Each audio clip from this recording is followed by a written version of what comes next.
नमस्ते भविष्य के chartered accountants. The corporate genesis series के डे 3 में आपका बहुत बहुत स्वागत है।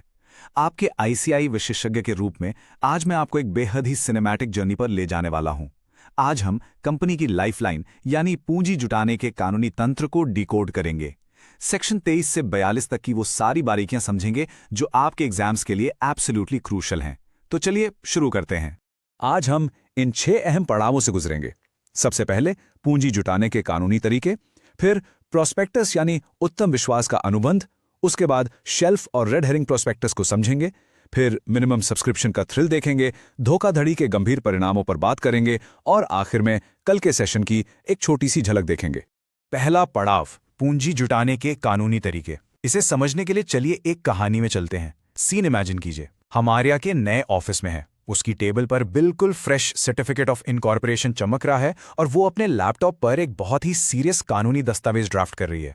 तभी उसका दोस्त समीर वहां आता है और पूरे जोश में कहता है, बधाई हो आर्या, जन्म प्रमाण पत्र तो मिल गया, तो क्या आज से ही काम शुरू? बस अपने कुछ दोस्तों से पैसे पकड़ो और मशीनें लगाओ। यहीं पर हम वीडियो को फ्रीज करते हैं। हमारा आईसीआई एआई एनिमे अवतार स्क्रीन पर एंट्री लेता है, क्योंकि लीगली स्पीकिंग समीर की यह सलाह एक बहुत बड़ी तबाही का रास्ता है।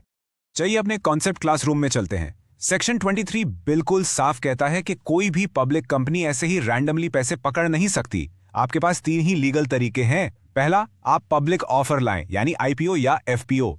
दूसरा, आप मैक्सिमम 200 पहचाने गए लोगों को प्राइवेट प्लेसमेंट दें। या फिर तीसरा, अपने मौजूदा शेयर होल्डर्स के लिए राइट्स या बोनस इशू लेकर आएं। बस यही ऑप्शंस हैं आपके पास। पड़ाव नंबर 2, प्रोस्पेक्टस। अब आर्या तो लॉ जानती है, राइट? तो वो समीर को टोकते हुए बहुत ही सीरियसली बताती है कि अगर उसे आम जनता से पैसा मांगना है तो उसे एक प्रॉपर, फॉर्मल और हाईली रेगुलेटेड इन्विटेशन देना होगा। इसी इन्विटेशन को कानून की भाषा में प्रोस्पेक्टस कहते हैं, जिसे सेक्शन 270 में डिफाइन किया गया है। और ध्यान रखिए, ये कोई मामूली मार्केटिंग ब्रोशर नहीं है। कोई भी नोटिस, सर्कुलर या एडवर्टाइजमेंट जो पब्लिक को सिक्योरिटीज खरीदने के लिए इनवाइट करता है, वो प्रोस्पेक्टस ही माना जाएगा। सबसे बड़ी बात, ये डॉक्यूमेंट उबेरिमा फिडस यानी उत्तम विश्वास के सिद्धांत पर काम करता है। इसका सीधा सा मतलब है कि आपको हर एक मटीरियल फैक्ट, हर एक जरूरी बात एकदम ट्रांसपेरेंटली बतानी होगी। आप इन्वेस्टर से कुछ भी छुपा नहीं सकते, क्योंकि वो इसी डॉक्यूमेंट पर भरोसा करके अपनी हार्ड अर्न्ड मनी लगा रहे हैं। अब आप सोचेंगे, क्या हो अगर आर्या खुद ये शेयर्स पब्लिक को ना बेचना चाहे? मान लीजिए वो किसी इश्यू हाउस का इस्तेमाल करती है। तो यहां सेक्शन 25 पिक्चर में आता है। वो मध्यस्थ जो भी बिक्री दस्तावेज जारी करेगा, उसे डीम्ड प्रोस्पेक्टस मान लिया जाएगा। मतलब साफ है, आप अपना काम आउटसोर्स करके इन सख्त नियमों से बच नहीं सकते। सारे रूल्स वैसे ही लागू होंगे। अब आते हैं तीसरे पड़ाव पर। यहां समीर एक बहुत ही प्रैक्टिकल सवाल पूछता है। वो कहता है, आर्या, अगर तुम्हें साल में कई बार पैसों की जरूरत पड़ेगी, तो क्या तुम हर बार ये भारी भरकम महंगा डॉक्यूमेंट छापती रहोगी? इसमें तो बहुत खर्चा होगा। बहुत वैलिड पॉइंट है, राइट? यहीं पर हमारा एक्सपर्ट अवतार आर्या की स्ट्रैटेजी को एक्सप्लेन करता है। कॉस्ट कटिंग के लिए आर्या हर एप्लीकेशन फॉर्म के साथ एक शॉर्ट वर्जन दे सकती है, जिसे एब्रिज्ड प्रोस्पेक्टस कहते हैं। इसके अलावा बार बार पूरा डॉक्यूमेंट छापने के बजाय वो शेल्फ या रेड हेरिंग प्रोस्पेक्टस का स्मार्ट यूज कर सकती है। चलिए पहले सेक्शन 31 यानी शेल्फ प्रोस्पेक्टस को डिकोड करते हैं। अगर आपको बार बार फंडिंग चाहिए तो ये बेस्ट है। पहले ऑफर की तारीख से ये पूरे 1 साल तक वैलिड रहता है। इस 1 साल के अंदर अगर आर्या को दोबारा पैसे जुटाने हैं तो उसे बस फॉर्म PAS2 में एक इन्फॉर्मेशन मेमोरेंडम फाइल करना होगा, जिसमें फाइनेंशियल चेंजेस की अपडेट होगी। That's it. टाइम और पैसा दोनों बच गए।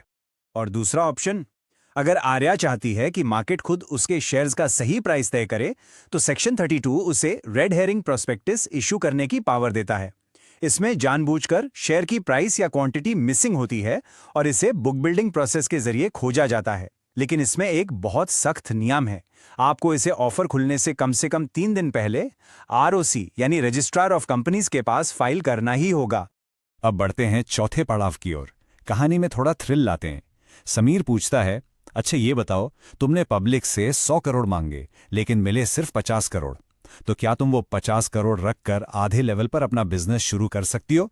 आर्या एकदम सख्ती से मना करती है। नो वे, बिल्कुल नहीं। सेक्शन 39 के तहत अगर वो सेबी द्वारा तय की गई 90% की मिनिमम सब्सक्रिप्शन लिमिट को टच नहीं करती, तो वो एक सिंगल रुपया भी अपने पास नहीं रख सकती। शेयर्स का अलॉटमेंट हो ही नहीं सकता। और हाँ, जब पब्लिक इन शेयर्स के लिए अप्लाई करती है तो कंपनीज एक्ट कहता है कि एप्लीकेशन मनी शेयर की फेस वैल्यू के 5% से कम नहीं होनी चाहिए। हालांकि प्रैक्टिकली आपको याद रखना है कि सेबी ने इस लिमिट को फिलहाल 25% पर फिक्स किया हुआ है। अगर वो 90% का टारगेट पूरा नहीं हुआ तो शुरू होता है रिफंड का असली ड्रामा। 30 दिन खत्म होते ही आर्या के पास सारा पैसा लौटाने के लिए सिर्फ और सिर्फ 15 दिन की एक सख्त विंडो होती है। अगर वो इसमें फेल हो गई तो भयंकर पेनल्टी लगेगी, पूरे 15% का सालाना ब्याज। TikTok, time is running out. और यही बात हमें 5वें पड़ाव पर ले जाती है। इमेजिन कीजिए 29वां दिन आ गया है, आर्या का सब्सक्रिप्शन सिर्फ 85% पर अटका है। वो डेस्परेट हो जाती है। क्या होगा अगर वो उस 90% तक पहुंचने के लिए अपने प्रॉस्पेक्टस में कोई झूठी बात लिख दे या कोई कड़वा सच छुपा ले? यहीं पर हमारा आईसीआई एक्सपर्ट एक बहुत ही सीरियस वार्निंग देता है। प्रोस्पेक्टस में कोई भी गलत बात या मिसस्टेटमेंट सीधे धोखाधड़ी मानी जाती है और लॉ इसके साथ कोई मजाक नहीं करता। सेक्शन 34 के तहत क्रिमिनल लाइबिलिटी बनती है, मतलब सेक्शन 447 के तहत सीधा जेल और हैवी फाइन। और बात यहीं खत्म नहीं होती। सेक्शन 35 के तहत सिविल लाइबिलिटी भी लगेगी, जहां कंपनी और डायरेक्टर्स को अपनी जेब से इन्वेस्टर्स के नुकसान की पाई भरनी पड़ेगी। सो ये रिस्क लेने का तो सवाल ही नहीं उठता। चलिए फाइनली अपने छठे और आखिरी पड़ाव पर आते हैं। तो आर्या एक स्मार्ट सीए स्टूडेंट है। वो सेक्शन 23 से 42 तक के सारे रूल्स फॉलो करती है, उत्तम विश्वास बनाए रखती है, अपना मिनिमम सब्सक्रिप्शन का टारगेट अचीव करती है और एकदम सेफली अपनी पूंजी जुटा लेती है बिना किसी जेल ट्रिप के। लेकिन यहां से हमारे कॉन्सेप्ट क्लासरूम के डे 4 के लिए एक बहुत ही सस्पेंसफुल सवाल खड़ा होता है। अब आर्या के पास कैपिटल तो आ गई, पर ये इक्विटी और प्रेफरेंस शेयर्स में एग्जैक्टली क्या डिफरेंस है? और सबसे बड़ा सवाल, क्या आर्या अपने उस चार्टर्ड अकाउंटेंट को जिसने उसके लिए इतनी मेहनत की, उसे स्वेट इक्विटी देकर रिवॉर्ड कर सकती है? इस ओनरशिप पजल को सॉल्व करने के लिए हमारे कल के एपिसोड में जरूर जुड़िएगा। तब तक के लिए कीप स्टडिंग, स्टे फोकस्ड और मैं मिलूंगा आपसे अगले सेशन में।